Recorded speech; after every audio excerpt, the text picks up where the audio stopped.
Hi, my name's Kim J and I'm a VI chef and I'm a volunteer for RNIB. I've done 2 recipe books called A Taste of Spice and A Sense of Cooking. Both are in large print with all profits going to RNIB. Now today I'm going to make an Indian starter appetizer dish. It's called Gobi Tikka. Now gobi is Indian Hindi for cauliflower. Very easy to do. And the ingredients you're going to need are 3 tablespoons of plain flour, 3 tablespoons of corn flour, about 4 potatoes, which we're going to peel, chop and mash, about an inch of ginger, 2 chillies, 1 clove of garlic, a large handful of chopped coriander, cauliflower. A small cauliflower is what you're going to need, salt, chili powder, black pepper, turmeric, sesame seeds and cumin seeds. And these are the ingredients for Gobi Tikka.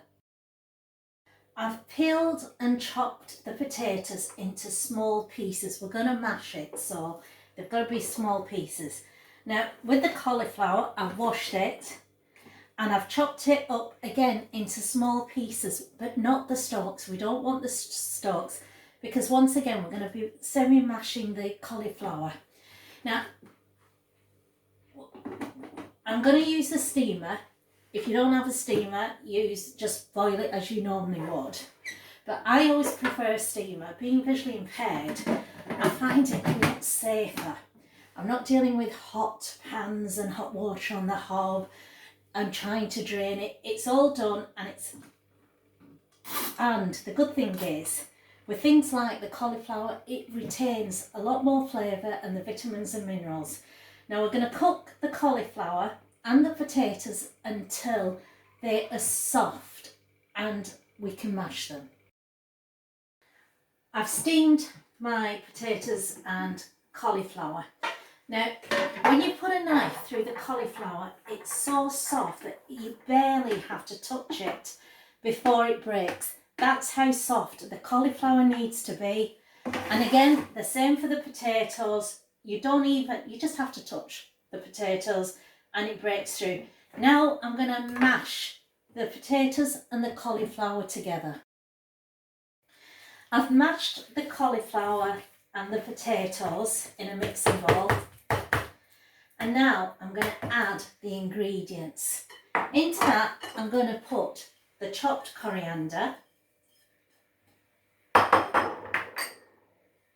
the garlic, chopped very finely, the ginger, again chopped really finely, the green chilies, chopped very finely, I'd say about a teaspoon of salt and half a teaspoon to a teaspoon of chili powder. You can omit this if you don't want it spicy, or if you like me, add a little bit extra if you like it spicy. Half a teaspoon of black pepper,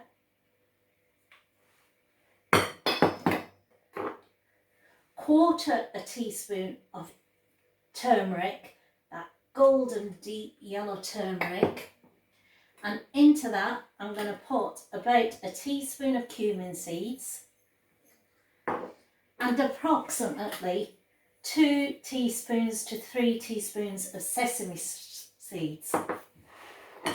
Into that goes the corn flour and the plain flour, and now you mix and you merge all those ingredients together.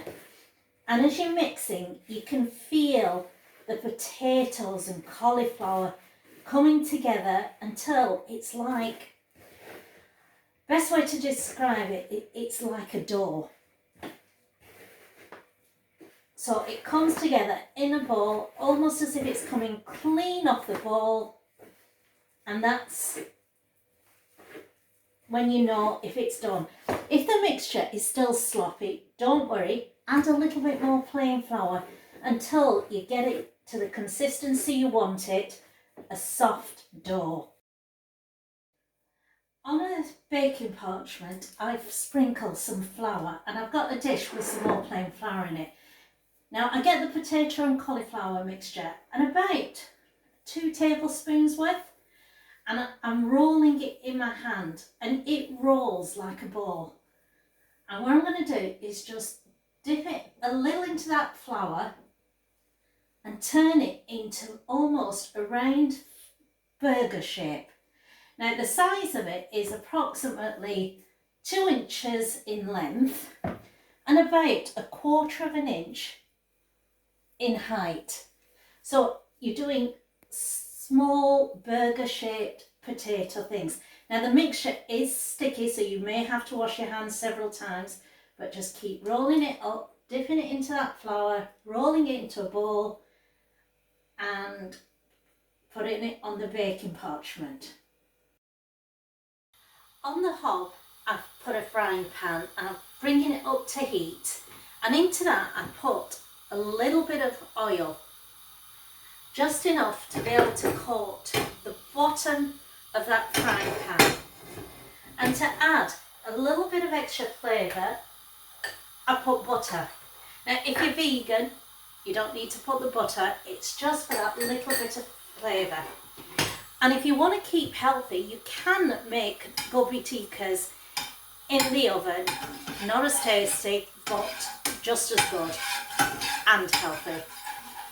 I can hear that the butter is melting and the oil is sizzling. I am now going to take these aloo tikkis, Gobi Tikkas, and put it into the frying pan.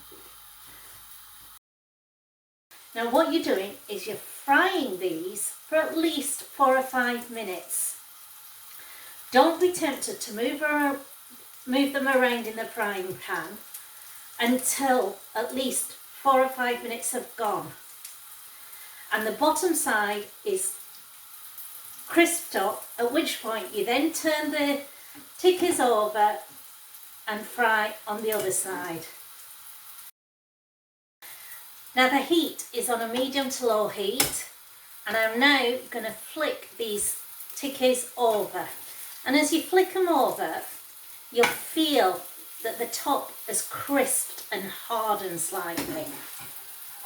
Now if they're not crisp and hardened, turn the back round and cook them a little bit longer. And for those that have colour, there should be a lovely dark golden brown. I've given it a couple of minutes on the other side, and I'm just turning them over again just to make sure that I can feel the crispness of it.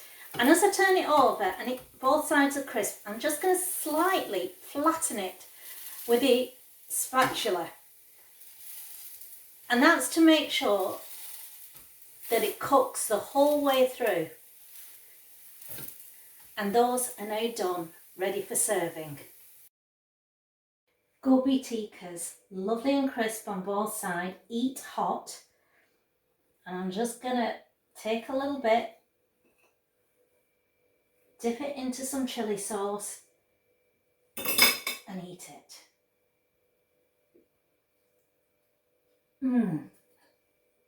Oh, that is nice.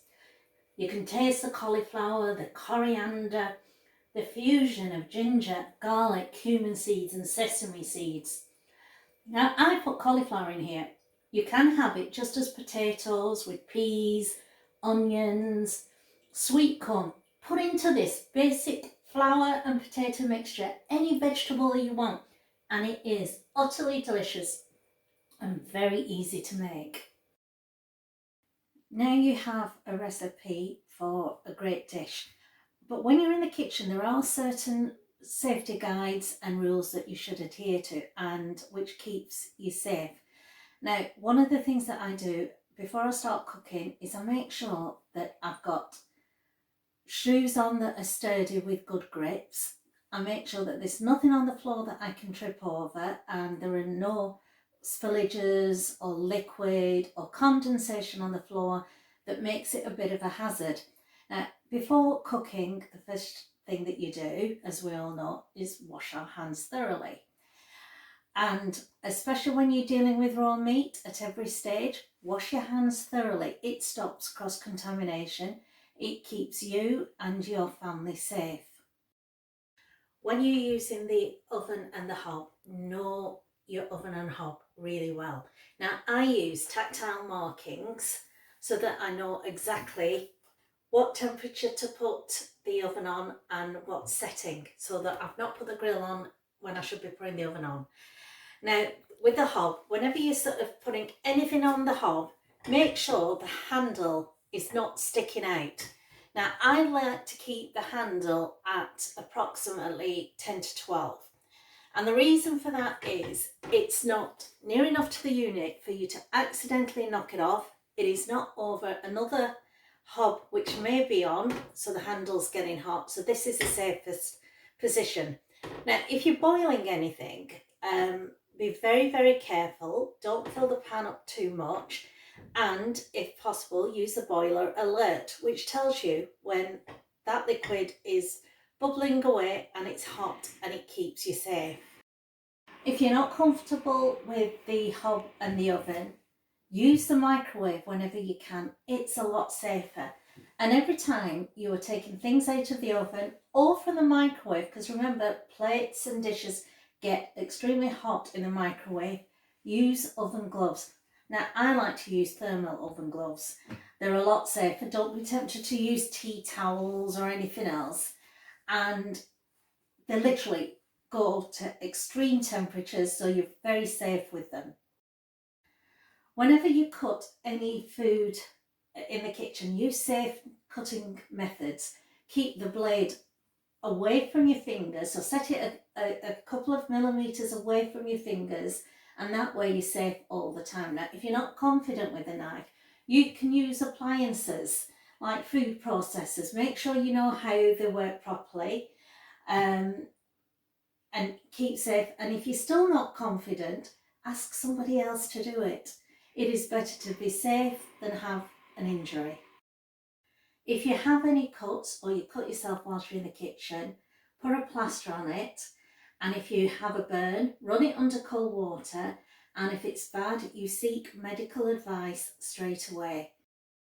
Whenever you cook meat, always ensure that the meat is thoroughly cooked, because you know, raw meat will give you food poisoning. Now, the best optimum temperature to cook meat is between 66 degrees and 73 degrees. Use a food thermometer if you're not too sure. They do have talking food thermometers, which you can get quite easily. And you store the meat as soon as you can. As soon as it's cooled down, store it straight away in the fridge and read the advice on storage on the labels.